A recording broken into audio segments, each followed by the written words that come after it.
Senior صحافی ایاز امیر پر نامعلوم افراد نے حملہ کر دیا۔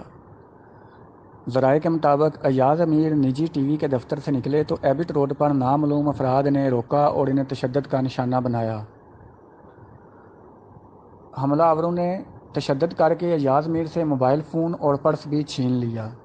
سوشل میڈیا پر وائرل ہونے والی تصاویر میں ایاز امیر کے کپڑے بظاہر پھٹے ہوئے دیکھے جا سکتے ہیں۔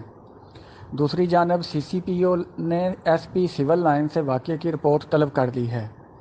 ترجمان پولیس کے مطابق سی سی پی او نے سینئر صحافی پر مبینہ تشدد کے واقعہ کی مکمل تحقیقات کا حکم دیا ہے۔ حملے کی تحقیقات کے لیے ایس پی سول لائنز نجی ٹی وی کے دفتر پہنچ گئے۔ واضح رہے کہ سینئر صحافی ایاز امیر نے گزشتہ روز chairman P T I Imran Khan پر انہی کی تقریب میں تنقید کی تھی۔ ایاز امیر نے عمران خان پر تنقید کرتے ہوئے کہا کہ جو کھلواڑ اب پاکستان میں ہو چکا ہے اس میں خان صاحب کا بھی حصہ ہے۔ ہمیں بتایا گیا تھا کہ ایسا کپتان ہے، کپتان نے کرکٹ ٹیم میں یہ کر دیا۔ ان کا کہنا تھا کہ آپ نے پاکستان کو پراپرٹی